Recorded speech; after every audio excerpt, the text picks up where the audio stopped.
Hello everyone. Hello everyone. तो भाई आज हमारा लेक्चर नंबर है सेकंड न्यूक्लियर फिजिक्स का। और विजय श्री बैच का ये लेक्चर नंबर 2 है जिसमें हम रिवीजन कर रहे हैं हमारे कोर्स का। एंड आई होप कल का लेक्चर आपको बहुत अच्छे से समझ में आ गया होगा। टेस्ट भी आप लोगों ने जो मैंने आपको कहा था वो लगा लिया होगा। कुछ क्वेश्चंस आपके हो गए होंगे, कुछ क्वेश्चंस आज के लेक्चर के बाद हो जाएंगे और कुछ क्वेश्चंस कल के लेक्चर के बाद खत्म हो जाएंगे। हम जो अभी डिस्कशन कर रहे हैं न्यूक्लियर प्रॉपर्टीज को डिस्कस कर रहे हैं। काफी सारी न्यूक्लियर प्रॉपर्टीज होती हैं, तो 3 लेक्चर में ये चैप्टर हमारा फिनिश होगा। आज भी कुछ क्वेश्चंस भी करेंगे, थ्योरी भी करेंगे। कल हम बहुत सारे क्वेश्चन करेंगे, कुछ थ्योरी का पार्ट भी हम लेंगे। तो कल के बाद एक और टेस्ट आएगा तुम्हारे पास। न्यूक्लियर प्रॉपर्टीज का एक टेस्ट ऑलरेडी है, एक और आएगा और एक टेस्ट आएगा PYQs करके, जिसमें अलग अलग एग्जाम के PYQs होंगे। तो PYQs वाले टेस्ट को भी अटेम्प्ट मारना, क्वेश्चन हो जाएंगे। ठीक है, चलिए भाई स्टार्ट करते हैं। तो कल मैंने बात की थी मास डेफिसिट की या मास डिफेक्ट की। उसकी वैल्यू मैंने आपको निकाल के बता दी थी, दोनों ही टर्म्स में, न्यूक्लियर मास के टर्म्स में भी और मैंने उसको एटॉमिक मास के टर्म्स में भी आपको निकाल के बता दिया था। एक बार मैं वापस से लिख देता हूं। मास डिफेक्ट की वो जो वैल्यू हमने लिखी थी, उस वैल्यू को अगर मैं वापस से लिखूं तो डेल्टा एम की जो वैल्यू है, अगर मैं उसको न्यूक्लियर मास के फॉर्म में लिखूं तो मैंने लिखा था ZMP A minus ZMN। mn का मतलब है मास ऑफ न्यूट्रॉन, और ये जो हमें न्यूक्लियस का मास दिया होता है वो C²। C² नहीं, ये तो हम बाइंडिंग एनर्जी से मल्टीप्लाई करेंगे जब लिखेंगे। तो ये हमारा किस फॉर्म में है? ये है न्यूक्लियर मास के फॉर्म में, ये है न्यूक्लियर मास के फॉर्म में। और यदि हम एटॉमिक मास के फॉर्म में लिखना चाहते हैं तो यहां पर बनेगा ZMH। MH मतलब mass of hydrogen, which is summation of mass of proton and mass of electron. ये हो जाएगा A माइनस ZMN, और यहां हो जाएगा मास ऑफ एटम। क्या हो जाएगा? Mass of atom. और ये किसके फॉर्म में आ गया? ये आ गया एटॉमिक मास के फॉर्म में। ये किसके फॉर्म में आ गया? एटॉमिक मास के फॉर्म में। अब यहां से मैं एक चीज नई आपको पढ़ाने वाला हूं, नई चीज बताने वाला हूं। हालांकि पढ़ा हुआ है तुम लोगों ने, binding energy. Binding energy, binding energy को हम डिस्कस करेंगे। बाइंडिंग का मतलब है बांधना। बाइंडिंग जो शब्द आया है, वो बाइंडिंग शब्द कहां से आया है? बांधने से। भाई बाइंड करने का मतलब क्या होता है? बांधना। तो न्यूक्लियस के अंदर जो न्यूक्लियॉन्स है उनको बांध के रखने के लिए जो कम से कम एनर्जी चाहिए उसको हम बाइंडिंग एनर्जी कहते हैं। सिंपल सी लैंग्वेज में डेफिनेशन है। भाई बाइंडिंग का मतलब है बांधना। तो न्यूक्लियस के अंदर जो न्यूक्लियॉन्स है उनको बांध के रखने के लिए कम से कम जो एनर्जी चाहिए हम उसको बाइंडिंग एनर्जी कहते हैं। अब जो एनर्जी बांधने के लिए चाहिए उतनी ही एनर्जी कम से कम तोड़ने के लिए चाहिए। तो आप इसको ऐसे भी बोल सकते हो कि energy required to separate the nucleons from nucleus. तो न्यूक्लियस को ब्रेक करने के लिए जो कम से कम एनर्जी चाहिए उसको भी आप क्या कह सकते हैं? बाइंडिंग एनर्जी कह सकते हैं। तो energy required, minimum energy required, minimum energy required, minimum energy required, energy required to bind the nucleons, to bind और hold the nucleons, hold the nucleons in nucleus, in nucleus. और minimum energy required, minimum energy required, energy required to separate, to separate the nucleons. और आप इसको बोल सकते हो कि break करना है अगर न्यूक्लियस को, तो उसको आप क्या कहते हैं? बाइंडिंग एनर्जी कहते हैं। शॉर्ट में बाइंडिंग एनर्जी को हम लिखते हैं BE से। ये जो बाइंडिंग एनर्जी है, इस बाइंडिंग एनर्जी की वैल्यू को हम लिखते हैं किससे? डेल्टा एम सी स्क्वायर से। डेल्टा एम सी स्क्वायर, इससे हम लिखते हैं।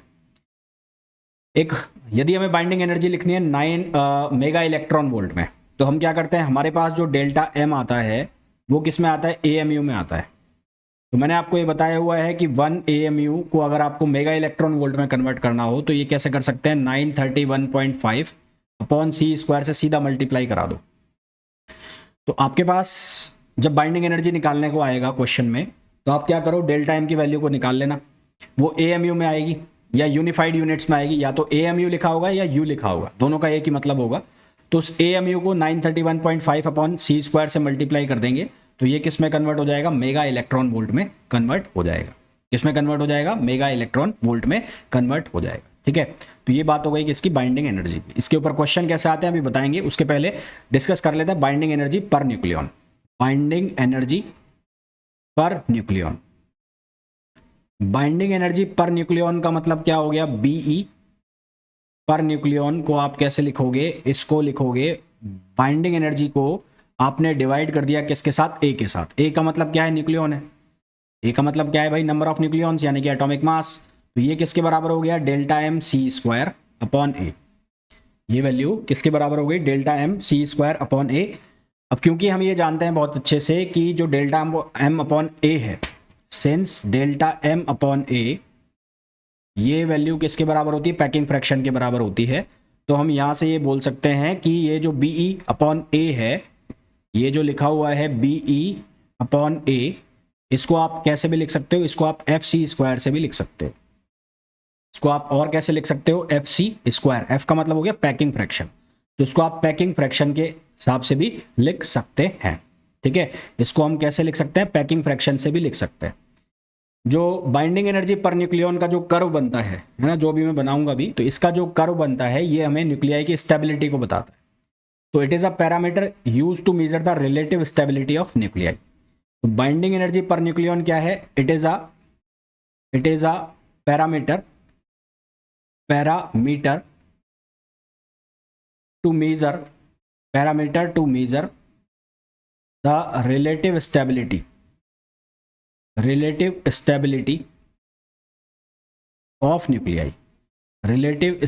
Of nuclei. यदि न्यूक्लियाई की हमें स्टेबिलिटी मेजर करनी है, तो न्यूक्लियाई को स्टेबिलिटी को बताने के लिए और भी बहुत सारे टर्म्स होते हैं, पैरामीटर्स होते हैं, जैसे कि पैकिंग फ्रैक्शन हो गया, बाइंडिंग एनर्जी पर न्यूक्लियन हो गया, है ना। उसके अलावा n/z रेशो हो गया, जिसको हम नेक्स्ट आगे लेक्चर में पढ़ेंगे भी। तो बहुत सारे पैरामीटर्स होते हैं जिससे बाइंडिंग एनर्जी पर न्यूक्लियन बताया जाता है। तो यहाँ से एक बाइंडिंग एनर्जी पर न्यूक्लियन और पैकिंग फ्रैक्शन में रिलेशन बन जाता है। ये रिलेशन मैंने आपको बता दिया। अब मैंने कहा कि इनके बीच में कर्व बनता है, तो कर्व कैसे प्लॉट किया जाता है, वो कर्व इस तरह से प्लॉट किया जाता है। यहां पर वाई एक्सिस पर आ जाता है बाइंडिंग एनर्जी पर न्यूक्लियन और एक्स एक्सिस पर आ जाता है न्यूक्लियन।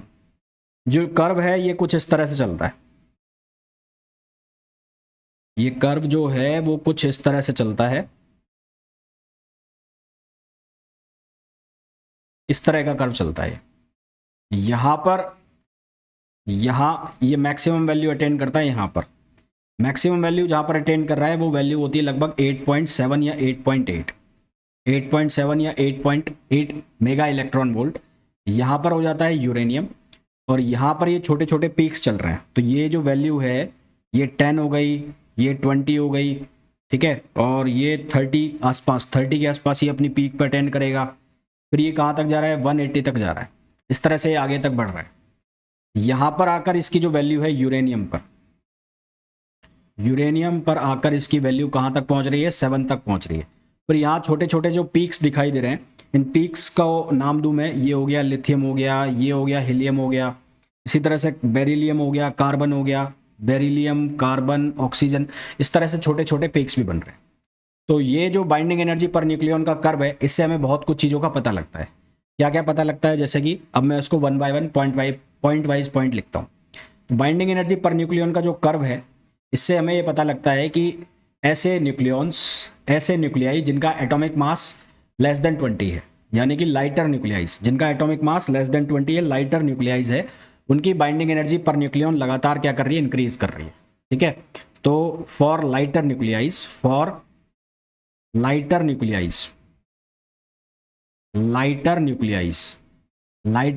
का मतलब जिनका एटॉमिक मास लेस देन 20 है, उनकी binding energy per nucleon rapidly increase कर रही है।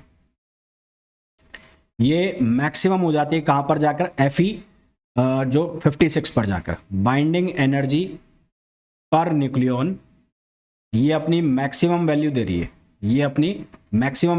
कहां पर, ये दे रही है Fe 56 पर, ये अपनी मैक्सिमम वैल्यू दे रही है। और इसकी मैक्सिमम वैल्यू जो है Pe पर न्यूक्लियन की मैक्सिमम वैल्यू जो आ रही है वो कितनी आ रही है, वो आ रही है 8.7 मेगा इलेक्ट्रॉन वोल्ट। कितनी आ रही है, 8.7 मेगा इलेक्ट्रॉन वोल्ट, ये इसकी मैक्सिमम वैल्यू आ रही है। फिर उसके बाद जो Fe56 के आगे यूरेनियम तक है ना, अबव आफ्टर Fe56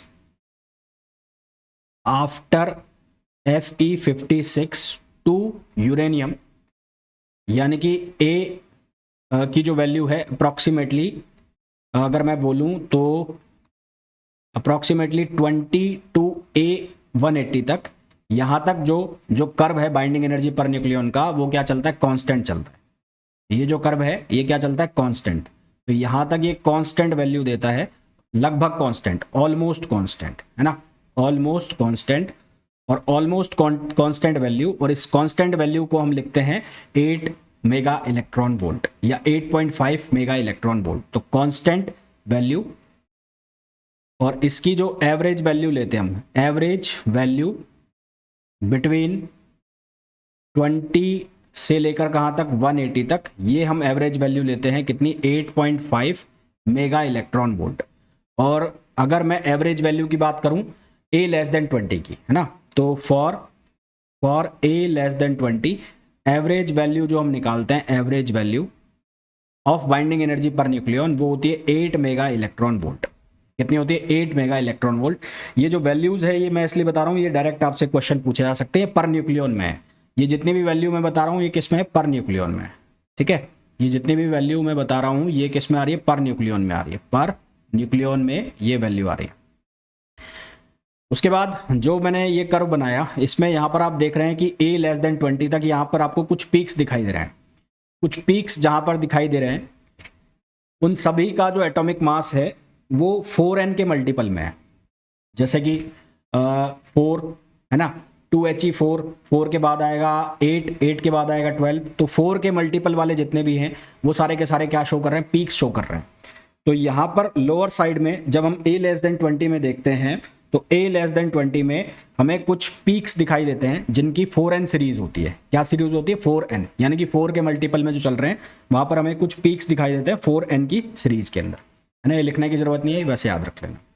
उसके बाद जो न्यूक्लियाई जो होते हैं जिनके अंदर डबली मैजिक नंबर होता है, वो न्यूक्लियाई जिनके अंदर डबली मैजिक नंबर होता है, डबली मैजिक या मैजिक नंबर होता है। मैजिक नंबर का मतलब हो गया 2, 8, 20, है ना, 2, 8, 20 के मल्टीपल में जो चलते हैं उनका जो न्यूक्लियर स्टेबिलिटी है वो हाईएस्ट होती है उनकी, और उनकी जो बाइंडिंग एनर्जी पर न्यूक्लियन है वो भी हमें क्या देखने को मिलती है, ज़्यादा देखने को मिलती है। तो nuclei with the magic numbers, nuclei कौन सा पॉइंट हो गया ये पॉइंट हो जाएगा 50, यही लिख देता हूं। तो nuclei with the magic numbers, nuclei with the magic number. Magic number का मतलब क्या होता है, या तो न्यूट्रॉन का जो नंबर है वो इतना हो, या प्रोटॉन का हो, या दोनों का ही हो। तो मैजिक नंबर कौन कौन से होते हैं, वो होते हैं 2, 8, 20। उसके बाद कौन सा हो गया 58, 2, 8, 20, 58, 82 और 126। ये क्या हो जाते हैं, ये हो जाते हैं मैजिक नंबर। 2, 8, 20, 2, 8, 20, 58, 2, 8, 20, 28 भी आएगा, 50 और 82। 28 मैंने लिखा नहीं, 28 लिख देता हूं। 2, 8, 20, 28, 2, 8, 20, 28, उसके बाद 50 और 50 के बाद 82 और 82 के बाद 126, 82, 126। ये तो हो जाते हैं किसमें, प्रोटॉन में। और अगर मैं न्यूट्रॉन की बात करूं तो 2, 8, 20, 28, 50 और 82, ये किस में हो जाते हैं, न्यूट्रॉन में हो जाते हैं।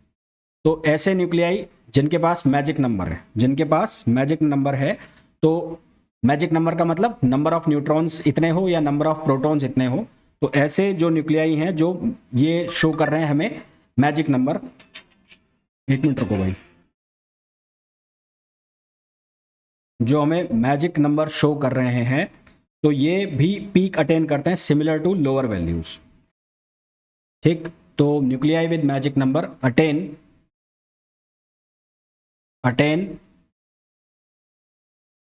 peaks similar to lower value, lower value के सिमिलर ये क्या अटेन करते हैं, मैजिक नंबर वाले जो न्यूक्लियाई है ये पीक्स अटेन करते हैं, ठीक। यहां तक बात क्लियर।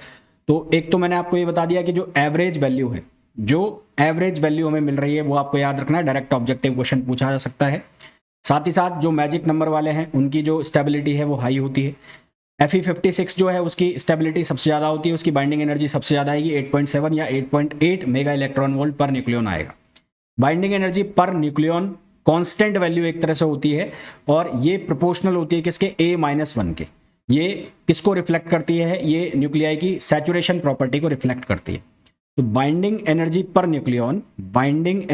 न्यूक्लियन ये किसके बराबर होती है, कांस्टेंट के बराबर होती है और ये प्रोपोर्शनल होती है किसके, A-1 के।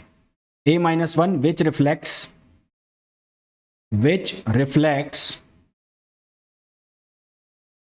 saturation property of nuclei। ये किसको रिप्रेजेंट करती है, ये रिप्रेजेंट करती है saturation property of nuclei. Saturation property को ये रिप्रेजेंट करती है, ठीक है। कौन, P/A, यानी कि बाइंडिंग एनर्जी पर न्यूक्लियन, और ये किसके प्रोपोर्शनल है, A-1 के प्रोपोर्शनल है, ठीक है। अब इसके ऊपर क्वेश्चन कैसे बनते हैं, देखो क्वेश्चन मैं बताता हूं बाइंडिंग एनर्जी के ऊपर वाले क्वेश्चन। जैसे कि ये वाला क्वेश्चन आपको दिया गया है, ये क्वेश्चन के अंदर बोला गया है the masses of hydrogen, neutron and U-92-238 are given by 10072, 10087 and 238.058 respectively. The binding energy of uranium हमें बतानी है। तो हमारे पास जो बाइंडिंग एनर्जी का फॉर्मूला है वो क्या है, डेल्टा एम सी स्क्वायर। तो हमें क्या निकालना पड़ेगा, डेल्टा एम। तो डेल्टा एम कितना हो जाएगा, वो हो जाएगा ZmP। अब यहाँ पर एटॉमिक बोला गया है तो यहाँ ZmH हो जाएगा क्योंकि यहाँ पर हाइड्रोजन बोला गया है, प्लस ये कितना हो जाएगा, ये हो जाएगा Z-A इंटू Mn और माइनस Ma। तो सबसे पहले मैं इसको सॉल्व कर लेता हूँ। तो Z की वैल्यू कितनी है, 92, और मास ऑफ हाइड्रोजन आपको कितना दिया हुआ है, 1.0078, प्लस Z-A कितना हो जाएगा 238 में A-Z होगा, Z-A नहीं होगा, A-Z होगा। तो A-Z लिखो इसको। तो ये A-Z 238 में से 92 को आप माइनस करोगे तो ये बन जाएगा 146, Mn से मल्टीप्लाई करो यानी कि 1.0087, और माइनस कितना हो जाएगा 238.0508।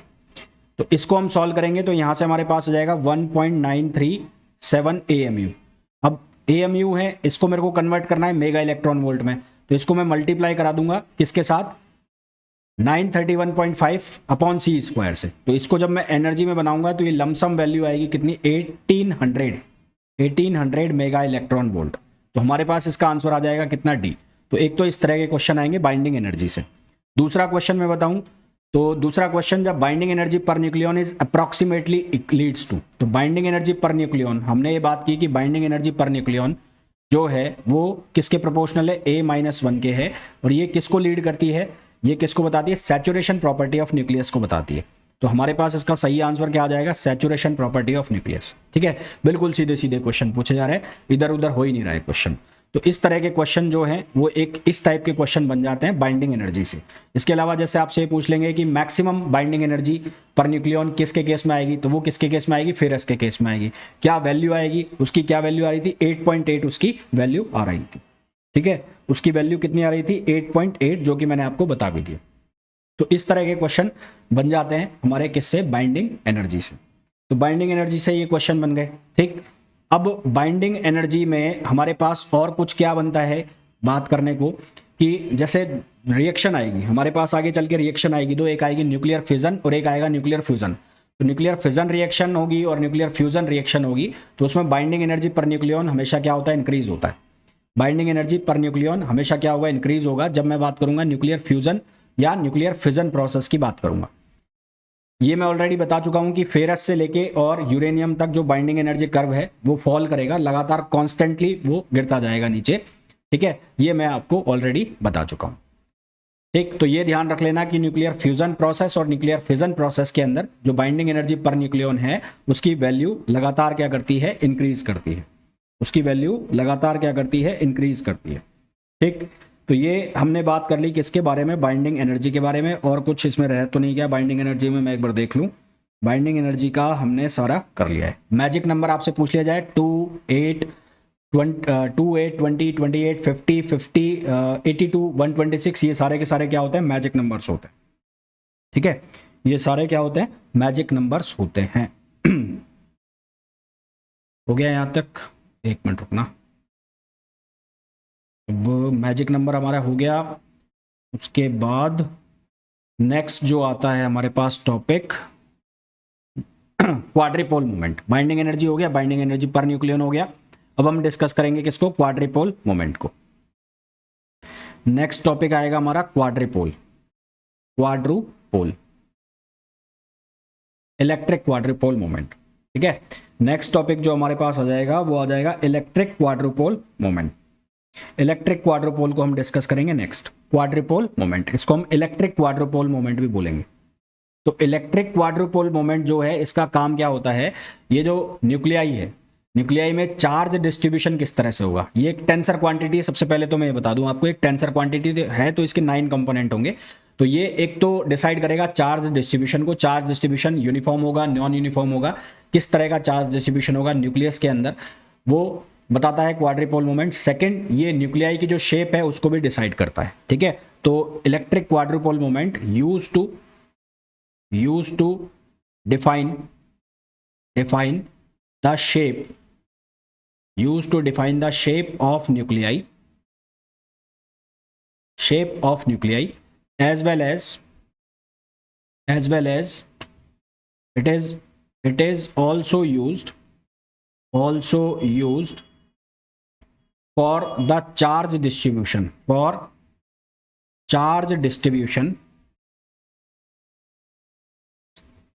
distribution इन न्यूक्लियाई। न्यूक्लियस के अंदर चार्ज डिस्ट्रीब्यूशन किस तरह से होगा वो भी कौन बता रहा है? क्वाड्रिपोल मोमेंट बता रहा है। अब देखो, मोमेंट मोनोपोल होता है, डाइपोल होता है, ये कौन सा है? क्वाड्रिपोल है। कौन सा है? क्वाड्रिपोल। तो इस क्वाड्रिपोल मोमेंट की जो यूनिट होती है वो क्या होती है? Charge into area. इसकी यूनिट क्या होती है? Charge into area. और इसकी यूनिट को हम बार्न से भी लिखते हैं, वन बार्न इक्वल्स टू कितना होता है? 10⁻⁻28 मीटर स्क्वायर। या फिर कई बार आपको लिखा मिलेगा चार्ज इनटू एरिया। तो चार्ज इनटू एरिया भी यूनिट किसकी है? क्वाड्रिपोल मोमेंट की। ये एक टेंसर क्वांटिटी है। ठीक है, it is a tensor quantity,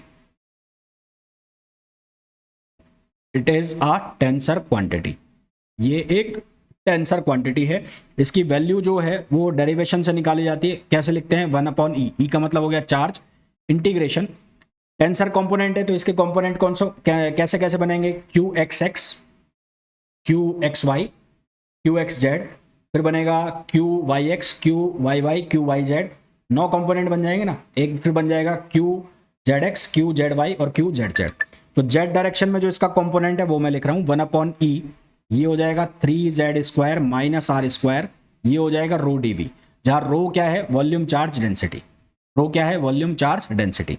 ठीक है, R स्क्वायर जो है वो किसके बराबर होगा? वो होगा x square plus Y square plus Z square. R square की वैल्यू किसके बराबर होगी?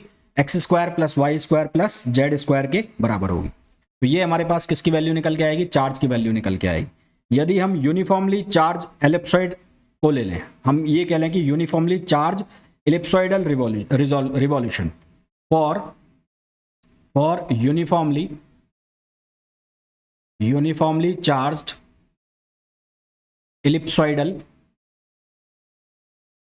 के लिए अगर हम इक्वेशन लिखें तो उसकी इक्वेशन लिखी जाती है X square plus Y square upon A square plus Z square upon B square equals to 1।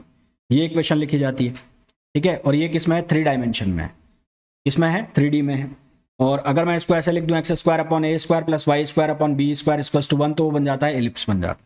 ठीक है, अब इस इक्वेशन को यूज करें, तो हमारे पास जो ये इस इक्वेशन को अगर मैं यहां पर यूज कर लेता हूं यहां पर, ठीक है, तो बाय यूजिंग बोथ इक्वेशंस हमारे पास जो फाइनल इक्वेशन बन के आएगी वो इक्वेशन ऐसे बन के आती है 2/5 Z B square minus A square, 2/5 Z B square minus A square. ये हमारे पास इक्वेशन बन के आती है अगर इन दोनों इक्वेशन का हम यूज कर लें। अब ये जो Q की वैल्यू है हमें बहुत कुछ बताती है। क्या क्या बताती है? जैसे कि अगर मैं Q बराबर 0 ले रहा हूं तो इसका मतलब जो शेप है न्यूक्लियस की वो कैसी है? स्फेरिकल है। अगर मैं Q ग्रेटर देन 0 ले रहा हूं तो जो शेप है स्फेरिकल वो न्यूक्लियस की वो है प्रोलेट। और अगर मैं Q लेस देन 0 ले रहा हूं तो जो न्यूक्लियस की शेप है वो क्या है? ऑबलेट मतलब ऑमलेट जैसा। वो कैसी शेप बनेगी? ऑबलेट। अब ये शेप कैसी कैसी होती है वो देखो। जैसे यहां से मेरे को डिसाइड करना है, तो अगर मैं कहूँ कि for B equals to A, तो B equals to A obvious सी बात है क्यू हो जाएगा जीरो, क्यू हो जाएगा जीरो, तो न्यूक्लियस की शेप कैसी हो जाएगी, स्फेरिकल। तो ये कैसी शेप हो गई, स्फेरिकल शेप हो गई। फिर अगर मैं बात कर लूँ for B greater than A, B greater than A के लिए क्या होगा, क्यू की वैल्यू ग्रेटर देन जीरो हो जाएगी। तो ये जो है ये ऐसे माइनर एक्सिस की तरफ एक्सटेंड हो जाएगा ऐसे, ठीक है, ये माइनर एक्सिस की तरफ बढ़ जाएगा, ऐसे खिंच जाएगा, यहाँ ऐसे एक्सटेंड हो जाएगा ये। तो ये जो शेप है ये कहलाएगी प्रोलेट। और अगर मैं बोल दूं कि फॉर बी लेस देन ए है, तो क्यू की वैल्यू क्या हो जाएगी, लेस देन जीरो, और क्यू की वैल्यू लेस देन जीरो हो जाएगी, तो ये ऐसे फैल जाएगा ऐसे। अब ये ऐसे हो गया, ऐसे हो जाएगा, तो ये जो शेप है ये बन जाएगी ऑब्लेट। ये कैसी शेप बन जाएगी, ऑब्लेट शेप बन जाएगी। मैजिक नंबर जिनकी मैंने बात की, उन मैजिक नंबर्स के लिए न्यूक्लियाई की जो शेप है वो स्फेरिकल आती है। मैं नोट लगा के लिख देता हूं, for nuclei with magic number, nuclei with magic number shape of nuclei is spherical. Shape of nuclei जो है वो क्या होती है, स्फेरिकल होती है। जब हम किसकी बात कर रहे हैं, मैजिक नंबर वाले जो न्यूक्लियाइज है उनकी बात कर रहे हैं। ये जो फॉर्मूला मैंने लिखा है इसको हम क्वांटम मैकेनिकली भी लिख सकते हैं। क्वांटम मैकेनिकली अगर हम इसको लिखें तो क्वांटम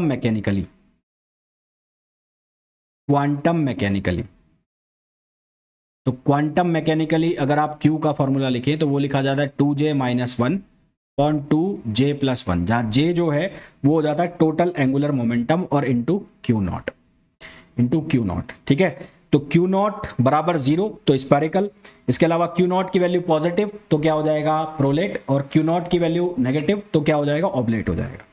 Q नॉट पॉजिटिव है तो ये जो Q नॉट है ये Q नॉट पॉजिटिव है तो प्रोलेट, Q नॉट नेगेटिव है तो ऑब्लेट, और Q नॉट 0 है तो क्या बनेगा, स्फेरिकल बनेगा। लिख दूं यहाँ पर, वैसे मैंने बता दिया है फिर भी लिख देता हूँ।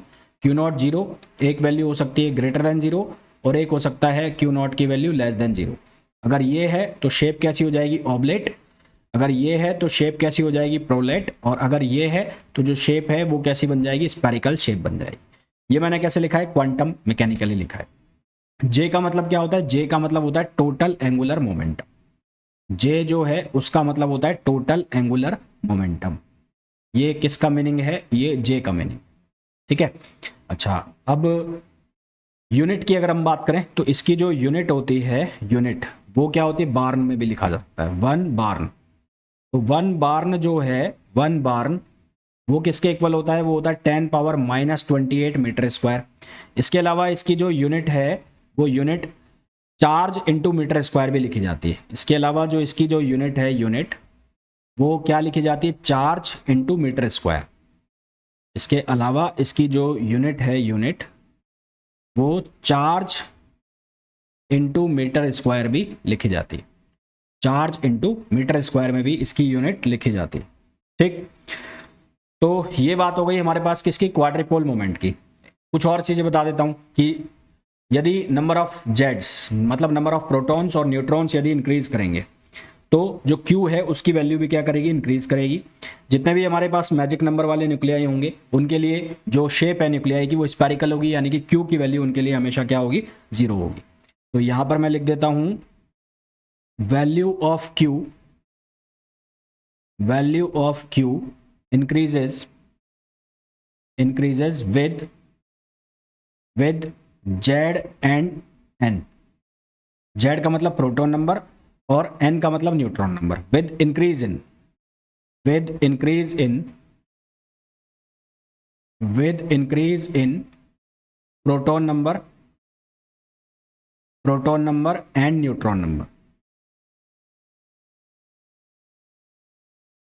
With increase in proton number and neutron, ठीक है। इसके ऊपर क्वेश्चन कैसे बनता है, देखो क्वेश्चन मैंने लिखा हुआ होगा, चेक कर लेते हैं एक बार इसका क्वेश्चन मैंने लिखा हुआ है क्या नहीं, या फिर नेक्स्ट उसमें ले लेंगे। तो इसका क्वेश्चन, हाँ ये रहा, the deviation of charge distribution of a nucleus from spherical symmetry can be estimated by measuring. भाई डेविएशन अगर चार्ज डिस्ट्रीब्यूशन का स्फेरिकल सिमेट्री से हो रहा है, यानी कि प्रोलेट या ऑब्लेट शेप बन रही है, तो उसको हम कैसे फाइंड आउट कर सकते हैं, तो उसको फाइंड आउट हम कैसे कर सकते हैं, इलेक्ट्रिक क्वाड्रिपोल मोमेंट। तो हमारे पास इसका सही आंसर क्या आ जाएगा, इलेक्ट्रिक क्वाड्रिपोल मोमेंट। ठीक है, हमारे पास इसका सही आंसर क्या आ जाएगा, इलेक्ट्रिक क्वाड्रिपोल मोमेंट। यहां तक क्लियर सभी को?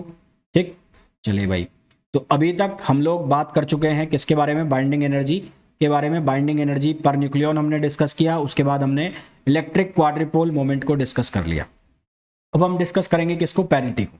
पैरिटी को डिस्कस करने के पहले हम क्या कर रहे हैं, पहले हम पेज बढ़ा लें, पेज खत्म हो गए हैं मेरे पास, पेज बढ़ा लेता हूं मैं।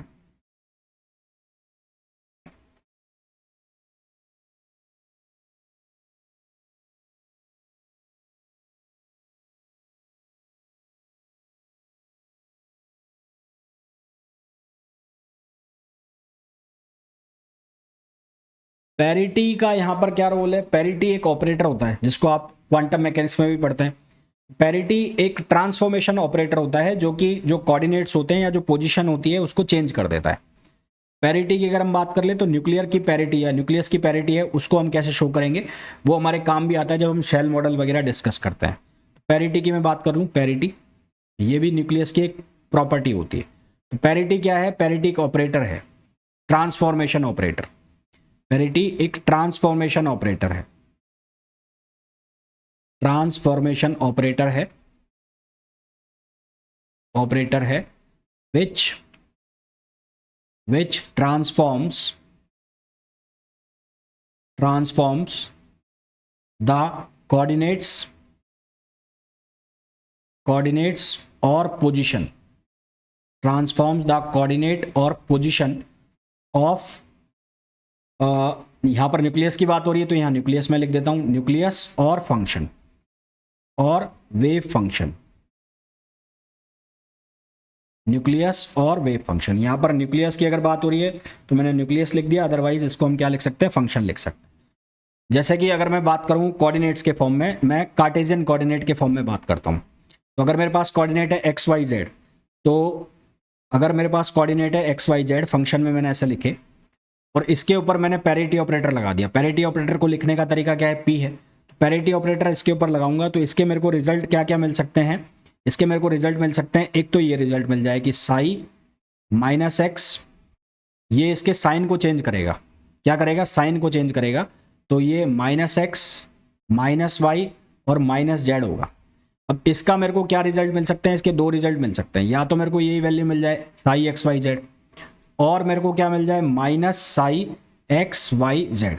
ये दो रिजल्ट मेरे को मिल जाए, एक तो मिल जाए मेरे को सेम टू सेम रिजल्ट मिल जाए और एक मेरे को ऐसा रिजल्ट मिल जाए।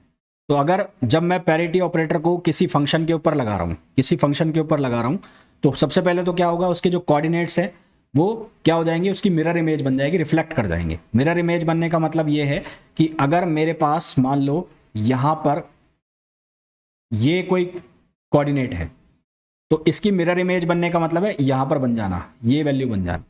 तो माइनस से मल्टीप्लाई होने का मतलब है जस्ट रिवर्स इमेज बन जाना, घूम जाना। तो उसका मतलब होता है माइनस से मल्टीप्लाई होने का मतलब होता है मिरर इमेज बनना या उसको रिफ्लेक्ट कर देना मिरर इमेज की तरह। तो इसके दो रिजल्ट मिलेंगे, एक मिलेगा एक्स वाई जेड प्लस में सेम टू सेम वैल्यू मिल जाए और एक मिल जाए माइनस एक्स वाई जेड। तो अगर मैं पैरिटी ऑपरेटर लगा रहा हूं और मेरे को ये रिजल्ट मिल रहा है एक्स वाई जेड और मेरे को सेम टू सेम रिजल्ट मिल रहा है, तो इसको हम बोलते हैं इवन पैरिटी। इसको हम क्या बोलते हैं, इवन पैरिटी। और अगर मैं पैरिटी ऑपरेटर को लगा रहा हूं और मेरे को रिजल्ट मिल रहा है कौन सा वाला, ये वाला minus psi X Y Z, तो इसको हम बोलते हैं ऑड पैरिटी। इसको हम क्या नाम देते हैं, ऑड पैरिटी नाम देते हैं। ठीक है, एक को हम बोलते हैं इवन पैरिटी और इसको हम क्या बोलते हैं, ऑड पैरिटी। इसकी आइगन वैल्यूज भी होती है, आइगन वैल्यूज वगैरह हालांकि मैं क्वांटम में आपको बता दूंगा। तो इसकी आइगन वैल्यूज निकलती है दो, एक निकलती है +1 और एक निकलती है -1। तो eigen values of parity operator, तो पैरिटी ऑपरेटर की जो आइगन वैल्यूज निकलती है वो P इक्वल्स टू क्या लिखी जाती है, +-1। P equals to +-1। यदि P इक्वल्स टू +1 है तो इसको हम कहते हैं इवन पैरिटी, इसको हम नाम देते हैं इवन पैरिटी। और यदि P इक्वल्स टू -1 है तो इसको हम नाम देते हैं ऑड पैरिटी। इसको हम क्या नाम देते हैं, ऑड पैरिटी। जिस तरह से कार्टेशियन कोऑर्डिनेट में हमने लिखा पैरिटी को, इसी तरह से पैरिटी लिखी जा सकती है किसमें, स्फेरिकल में भी और सिलेंड्रिकल कोऑर्डिनेट में भी लिखी जा सकती है। जैसे अगर मैं स्फेरिकल की बात करूं तो for spherical coordinates, for spherical coordinates, spherical coordinates अगर मैं पैरिटी लिखूं तो स्पेरिकल कोऑर्डिनेट्स कौन कौन से होते हैं, जैसे कि मेरे पास स्पेरिकल कोऑर्डिनेट आ गए आर, थीटा और फाई। इसके ऊपर यदि मैं पैरिटी लगाता हूं तो सबसे पहले तो क्या करेगा, ये माइनस करेगा। माइनस करने का मतलब है कि एक को माइनस आर, एक को माइनस थीटा और एक को माइनस फाई, ऐसे कर देगा।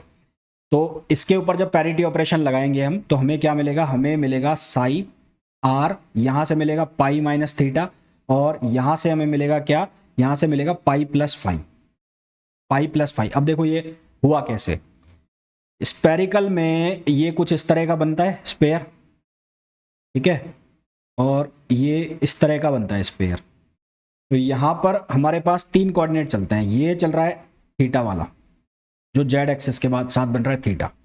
तो इसको जब पैरिटी ऑपरेशन लगाएंगे तो माइनस से मल्टीप्लाई होगा, माइनस से मल्टीप्लाई होने का मतलब है ये यहां पर आ जाएगा मिरर इमेज इसकी यहां पर। तो ये थीटा है और इसकी मिरर इमेज ये बन गई, इसकी मिरर इमेज ये बन गई। तो ये थीटा है तो ये भी क्या होगा, थीटा होगा। तो हमें वैल्यू वहीं से चाहिए जहां से हमने लास्ट मेजर करी थी। तो ये वैल्यू कितनी आ जाएगी, पाई माइनस थीटा। तो इसलिए यहां पर मैंने कितना लिख दिया, pi minus theta.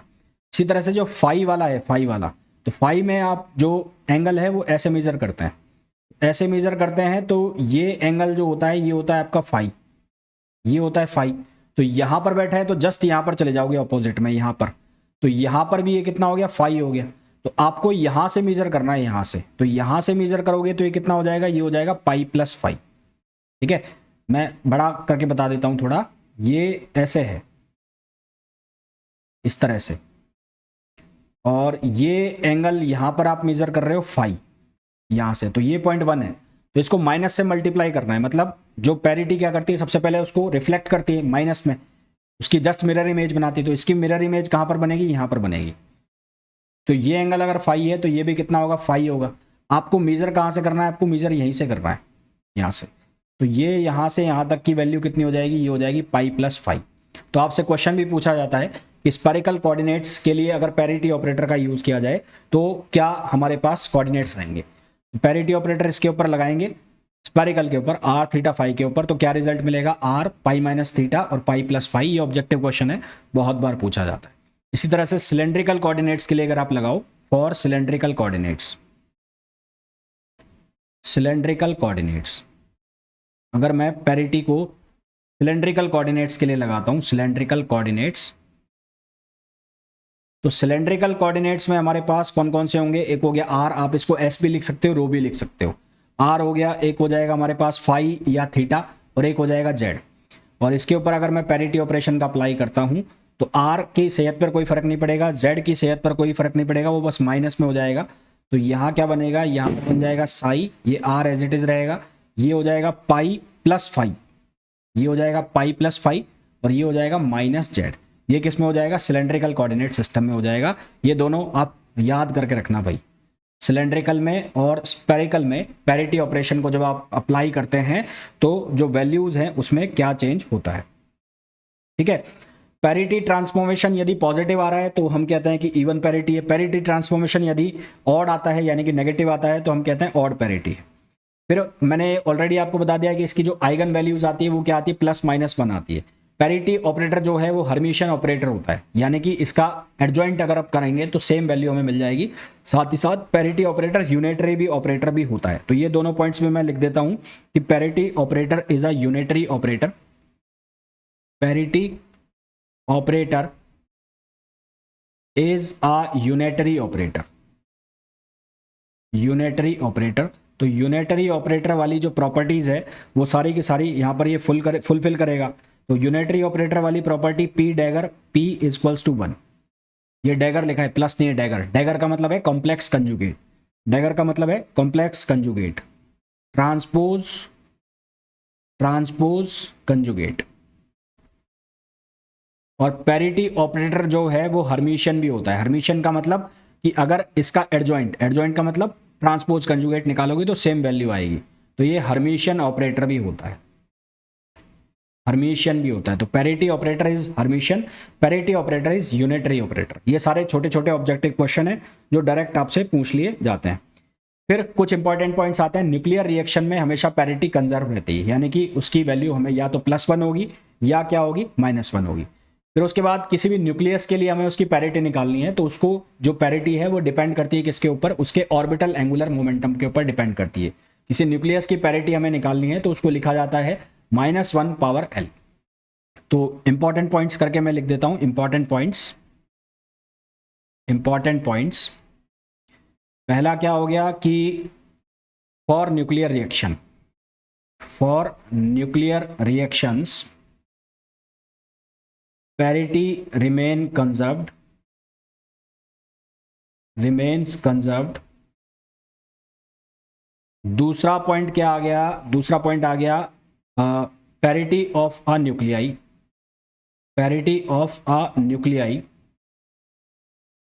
depends on its orbital angular momentum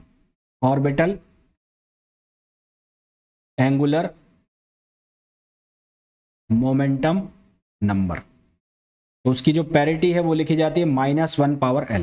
किसी भी न्यूक्लियस की पैरिटी अगर हमें निकालना है, निकालेंगे भी हम शेल मॉडल की जब बात करेंगे तो वहां पर इस तरह से लिखी जाती है। और कई बार क्या होता है कि जब हमारे पास जो एक न्यूक्लियाई है जिसके अंदर बहुत सारे शेल्स हैं, तो उसकी जो रिजल्टिंग जो पैरिटी है ना, बहुत सारे शेल्स हैं, तो उसके लिए जो रिजल्टिंग पैरिटी है वो लिखी जाती है -1 power L1 L2 L3 and so on. जैसे कि मान लो P शेल हो गया, S शेल हो गया, है ना, इस तरह के शेल हो गए, तो फिर उनकी जो रिजल्टिंग पैरिटी है वो लिखी जाती है -1 की power L1 L2 plus L3 plus L4, इस तरह से इसकी पैरिटी निकाली जाती है। क्लियर हो गई बात। तो अभी तक हमने डिस्कस कर लिया कि बाइंडिंग एनर्जी पर न्यूक्लियन क्या है, उसके बाद हमने क्वाड्रिपोल मोमेंट को डिस्कस कर लिया, फिर उसके बाद हमने डिस्कस किया किसको, पैरिटी। 3 चीजें हमारी डिस्कस हो गई।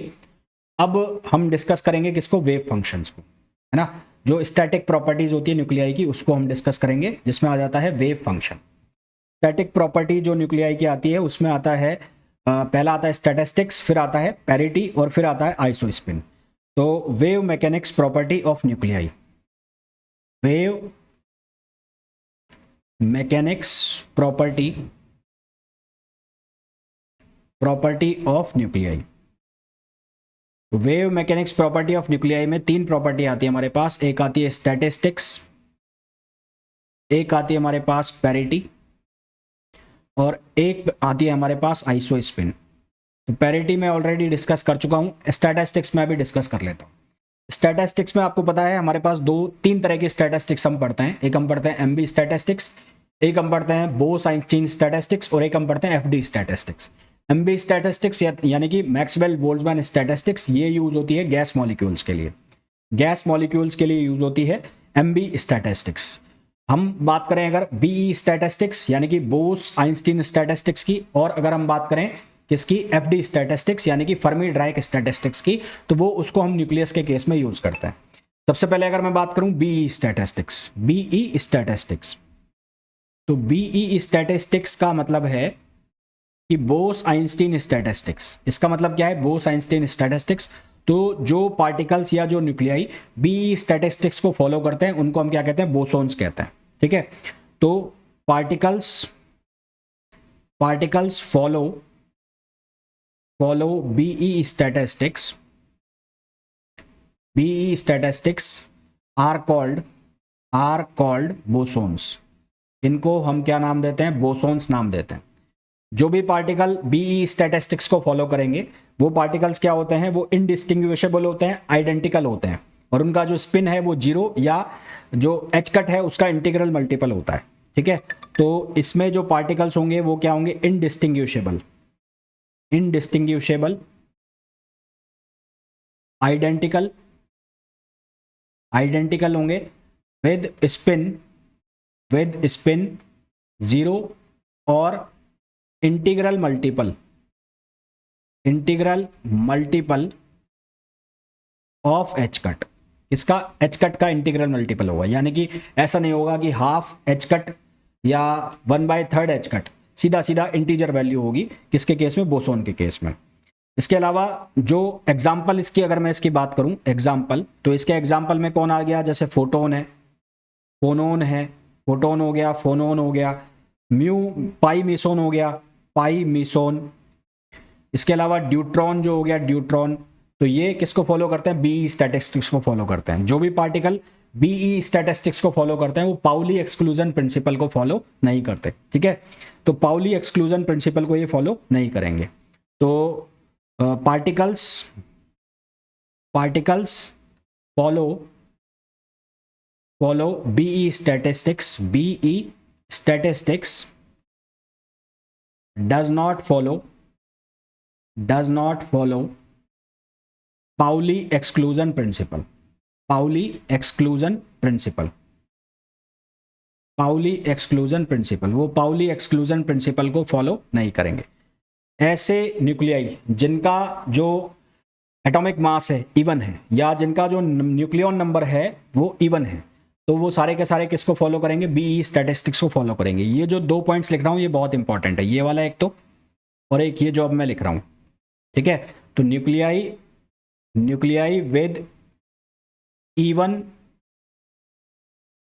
With even nucleons follow be statistics. इसके ऊपर काफी बार क्वेश्चन पूछे जाते हैं। अब इसमें क्वेश्चन कैसे पूछा जाएगा कि आपको न्यूक्लियाई लिख के दे दिए जाएंगे, चार एग्जाम्पल में दे दिए जाएंगे ऑप्शन में, इनसे पूछा जाएगा कि कौन सा बीई स्टैटिस्टिक्स फॉलो करता है। तो आपको कुछ नहीं करना है, उसके जो एटॉमिक मास है उसका सम देखना है, वो इवन आ रहा है तो वो फॉलो कर रहा होगा, नहीं आ रहा है तो वो नहीं कर रहा होगा। इसी तरह से एटम के केस में क्या होता है कि इलेक्ट्रॉन को और जोड़ दो, तो मैंने आपको बताया था अभी, इलेक्ट्रॉन के केस में जो न्यूक्लियॉन है वो किसके बराबर हो जाएगा? Proton plus neutron plus electron.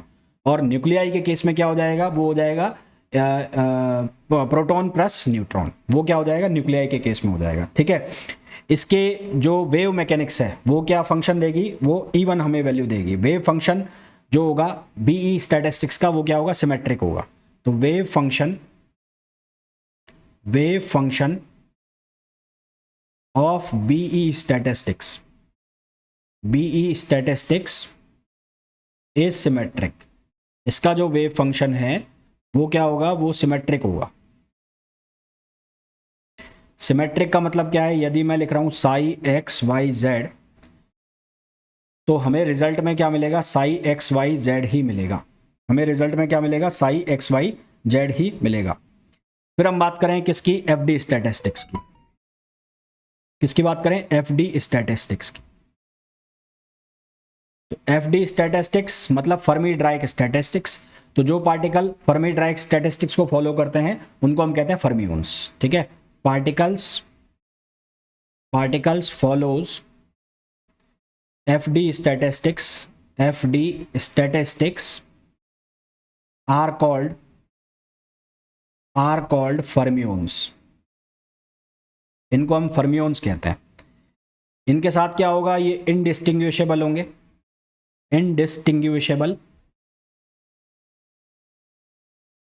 ये आइडेंटिकल होंगे, और साथ ही साथ इनका जो स्पिन होगा, स्पिन वो हाफ होगा, या फिर ऑड इंटीग्रल होगा एच कट का, या फिर क्या होगा? ऑड हाफ इंटीग्रल, हाफ और half, odd half integral of H cut, odd half integral of H cut. इसका मतलब क्या हुआ? आप ऐसे लिखोगे n/2। इसका मतलब ये हुआ कि आप ऐसे लिखोगे n/2 एच कट। मैंने यहां पर ये n की जो वैल्यू है ये ऑड लेनी है, ऑड 1 3 5। आप 2 लोगे जैसे ही तो वो इंटीग्रल मल्टीपल हो जाएगा, वो इंटीग्रल मल्टीपल हो जाएगा तो फिर वो क्या हो जाएगा? इवन हो जाएगा। यानी कि जैसे ही आपने लिया, मान लो आपने n की वैल्यू 2 ले ली, तो 2/2 हो जाएगा, और एच कट तो ये बन जाएगा 1, और 1 अगर एच कट हो गया तो ये बोसोन बन जाएगा, जो कि यहाँ पर अलाउ नहीं है। तो इसका मतलब ये जो है n, इसकी वैल्यू हमेशा क्या चलेगी? ऑड चलेगी। इसका एग्जाम्पल हो जाता है न्यूट्रॉन, इसका एग्जाम्पल हो गया प्रोटॉन, इसका एग्जाम्पल हो गया इलेक्ट्रॉन, इसका एग्जाम्पल हो गया। तो इसके एग्जाम्पल हो गए न्यूट्रॉन, प्रोटॉन, इलेक्ट्रॉन, ये सारे इसके एग्जाम्पल हो गए। 2He4 अल्फा पार्टिकल जो है वो इसका एग्जाम्पल हो गया, है ना। उसके अलावा जो म्यू मिसोन है वो भी इसका एग्जाम्पल हो गया। तो ये सारे के सारे किसका एग्जाम्पल हो जाते हैं? फर्मी डायराक के। इसका जो वेव फंक्शन होगा वो क्या होगा? एंटी सिमेट्रिक होगा। इसका जो वेव फंक्शन होगा, वेव फंक्शन जो इसका होगा, wave function of F D statistics, इसका जो वेव फंक्शन होगा वो क्या होगा, एंटी सिमेट्रिक होगा। अब एंटी सिमेट्रिक से मेरा मतलब आप समझ ही गए होंगे कि इसका जो वेव फंक्शन आएगा वो आपको क्या रिजल्ट देगा, वो रिजल्ट देगा, अगर आपने लिखा है साई एक्स वाई तो ये आपको क्या रिजल्ट देगा, साई माइनस में यहाँ पर और एक्स और वाई, ये रिजल्ट देगा। ठीक है, तो इसका जो वेव फंक्शन है वो क्या होगा, एंटी सिमेट्रिक होगा। तो मैंने अभी तक आपको क्या क्या बता दिया, जो इसके स्टैटिस्टिक्स है उसके बारे में हमने डिस्कस कर लिया, पैरिटी के बारे में हमने डिस्कस कर लिया, बाइंडिंग एनर्जी पर न्यूक्लियन के बारे में डिस्कस कर लिया, क्वाड्रिपोल मोमेंट के बारे में डिस्कस कर लिया, है ना। बहुत सारी चीजें हमने डिस्कस कर ली इस लेक्चर के अंदर। अब कुछ क्वेश्चंस करेंगे, फिर इसके बाद जो इसकी प्रॉपर्टीज बचती हैं उसमें जो इसका आइसो स्पिन है, उसके अलावा जो इसकी टोटल एंगुलर मोमेंटम है, ऑर्बिटल एंगुलर मोमेंटम है, वो इसकी प्रॉपर्टीज बचेगी। तो कल ये जो प्रॉपर्टीज वगैरह हैं सब खत्म हो जाएंगी, जितने भी क्वेश्चंस हैं वो सारे कर चुके होंगे। क्वेश्चंस जो अभी आपको न्यूक्लियर प्रॉपर्टीज 1 वाले हैं वो बहुत सारे क्वेश्चंस अब हो जाएंगे। न्यूक्लियर प्रॉपर्टीज 2 वाला जो टेस्ट है वो भी आपको अब लगाना है, उसके भी क्वेश्चंस हो जाएंगे। अच्छा, एक मैंने आपको कहा एक टेस्ट आपको कौन सा मिलेगा, PYQs वाला, वो PYQs वाला भी कर लेना, उसके क्वेश्चन भी आपसे अब हो जाएंगे। नहीं होंगे तो फिर मैं सॉल्यूशन प्रोवाइड करा दूंगा। कुछ क्वेश्चंस कर लेते हैं। तो क्वेश्चन नंबर फर्स्ट, इसमें बोला है the mean momentum of a nucleon in a nucleus with mass number A varies. Mean momentum की बात हो रही है, तो यहां पर हमें यूज करना पड़ेगा हाइजेनबर्ग अनसर्टेनिटी प्रिंसिपल। तो हाइजेनबर्ग अनसर्टेनिटी प्रिंसिपल कहता है delta P delta X equals to H cut, greater than equals to H cut होता है, मैं इक्वल ले रहा हूं। तो यहां से डेल्टा पी की वैल्यू आ जाएगी H cut upon delta x. अब फॉर न्यूक्लियाई, अगर मैं न्यूक्लियाई की बात करूं और उसको मैं स्पेरिकल मान लूं, तो ये जो डेल्टा एक्स है ये पूरी वैल्यू हो जाएगी 2r। तो डेल्टा एक्स की वैल्यू कितनी होगी, 2r वैल्यू होगी। तो मेरे पास डेल्टा पी जो है उसकी value H cut upon 2r, ठीक है, और डेल्टा पी की वैल्यू आ गई है एच कट अपॉन 2r, ये डेल्टा पी की वैल्यू आ गई। अब हमारे पास r जो होता है वो क्या होता है, R naught A power 1/3, R naught A power 1/3। तो delta P H cut upon 2r, r की वैल्यू ये वाली रखो यहाँ पर, तो ये क्या लिखा जाएगा, आर नॉट ए पावर 1/3। तो यहाँ से डेल्टा पी यानी कि मीन मोमेंटम कितना बन रहा है, एच कट अपॉन 2r0, और ये ऊपर चला जाएगा ए पावर -1/3। तो डेल्टा पी प्रोपोर्शनल ए पावर -1/3, ये हमारे पास बन गया। तो हमारे पास इसका रिजल्ट क्या आ जाएगा, डी ऑप्शन आ जाएगा। ठीक है, सिंपल सा क्वेश्चन था, कोई टफ टास्क नहीं था इसमें। Next question, in order of magnitude of binding energy per nucleon in a nucleus, binding energy per nucleon in a nucleus is, the order of magnitude निकालना है, order of magnitude binding energy per nucleon in a nucleus is. तो answer तो इसका आएगा 10 mega electron volt, rectification वाला है, हालांकि calculation लंबी है, फिर मैं बता देता हूं कैसे करना है। हमारे पास delta P delta X greater than equals to H cut होता है, तो यहां से हमने delta P equals to H cut upon delta X लिख लिया था। डेल्टा पी की वैल्यू हमारे पास बन गई थी H cut upon 2r। Are जो होती है रेंज है किसकी, न्यूक्लियाई की, ठीक है, जो 10 पावर -15 होती है, मैंने आपको कल बताया भी था। काइनेटिक एनर्जी जो होती है वो होती है p² अपॉन 2m। ठीक, तो यहां से मैं ये डेल्टा p की अगर वैल्यू रखता हूं तो डेल्टा के ई इक्वल्स टू p², तो ये हो जाएगा H cut square upon 4r² बनेगा, और 4r मल्टीप्लाई हो जाएगा 2 से, तो ये हो जाएगा 8mr²। अब मेरे को यहाँ पर सारी वैल्यू सब्सटीट्यूट कर देनी है, एच कट की वैल्यू h अपॉन 2 पाई करके, फिर h की वैल्यू 6.64 इंटू 10 पावर -34, m में रखना है मास ऑफ इलेक्ट्रॉन और mass of neutron electron sorry, और r में हमें क्या रखना है 10 पावर -15। ये सारी वैल्यूज जब हम रखेंगे तो यहाँ पर हमें क्या आंसर मिलेगा, 10 मेगा इलेक्ट्रॉन वोल्ट, ये आंसर हमें मिल जाएगा। ठीक है, बहुत बड़ी लंबी चौड़ी कैलकुलेशन होगी, डायरेक्ट याद रख के चलना है इसको। नेक्स्ट क्वेश्चन पे आओ। नेक्स्ट क्वेश्चन में बोला है an oxygen 16 nucleus is spherical and has a charge radius r, volume दिया हुआ है 4/3 pi r cube, according to the empirical observation of the charge radii the volume of 54x 128 nuclei assumed to be spherical। देखो volume जो दिया है वो दिया है 4/3 pi r cube, तो r जो है हमने पढ़ा हुआ है किसके प्रोपोर्शनल होता है, a पावर 1/3, तो v जो है प्रोपोर्शनल हो जाएगा किसके, a के, v का मतलब है वॉल्यूम। तो यहां से हमें वॉल्यूम निकालना है, तो हमने लिखा V naught upon V X, V naught मतलब ऑक्सीजन का, तो ये किसके बराबर हो जाएगा, R O upon R X, R O upon R X, R O ये ए हो जाएगा, सॉरी आर नहीं ए, तो ये क्या हो जाएगा ए ओ अपॉन ए एक्स, ए ओ अपॉन ए एक्स, तो ये हो जाएगा 16 और ये कितना दिया हुआ है, ये दिया हुआ है 128, 128, तो हमें निकालना है वी एक्स, तो वी एक्स कितना हो जाएगा, ये हो जाएगा 128 अपॉन 16 इंटू वी नॉट, तो ये 8 टाइम्स कैंसिल हो जाएगा, तो 8 इंटू वी नॉट, तो आंसर हमारे पास क्या आ जाएगा 8 वी नॉट, जो कि आंसर हो जाएगा ऑप्शन ए, है ना, आंसर क्या हो जाएगा ऑप्शन ए। नेक्स्ट क्वेश्चन पे आइए, the stable nuclei that has 1/3 the radius of 189 OS, तो हमने मान लिया वो स्टेबल न्यूक्लियाई है, उसकी रेडियस है आर एक्स है और R X upon R O S, तो ये किसके बराबर होगा A X upon A O S, और ये पावर कितनी होगी 1/3 होगी, ठीक है, पावर कितनी होगी 1/3।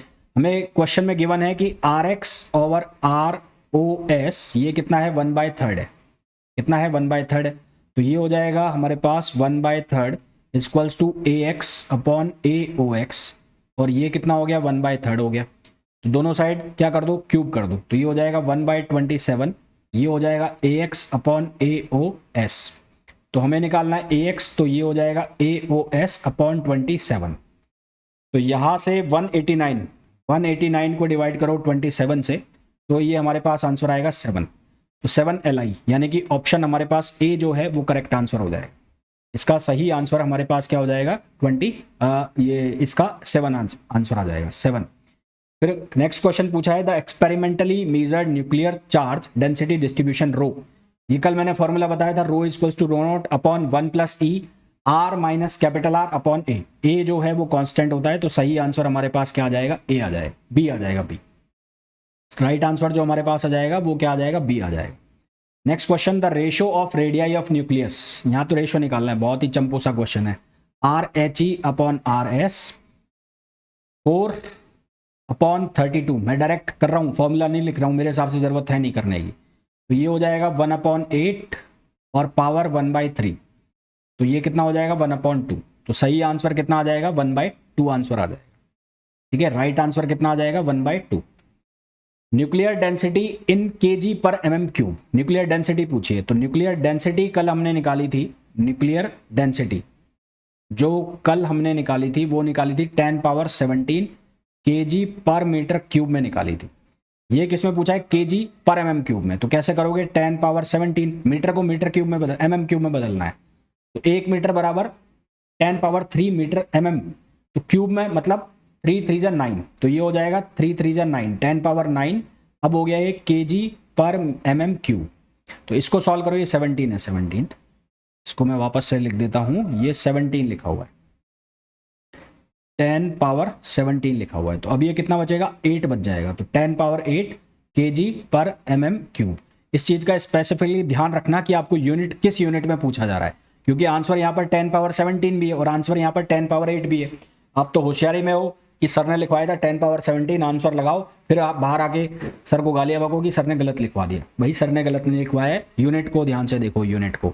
ऐसे ही मैंने आपको जो कॉन्सेंट्रेशन वाली है वो भी लिखवाया था, उसमें यूनिट थी पर मीटर क्यूब में, है ना, तो उसकी भी यूनिट का ध्यान रखने के चलना। हमने जो आंसर निकाला हुआ है वो मीटर क्यूब में निकाला हुआ है 10⁻44, हो सकता है आपसे mm क्यूब में पूछ ले तो वो फिर आंसर वो भी चेंज होगा, तो यूनिट कन्वर्जन का आप ध्यान रख के चलना, अदरवाइज फिर मामला गड़बड़ हो जाएगा, क्वेश्चन गलत हो सकते हैं, फिर मेरे से मत कहना कि मैंने गलत पढ़ा दिया, मेरे को कहीं गालियां बको, ठीक है।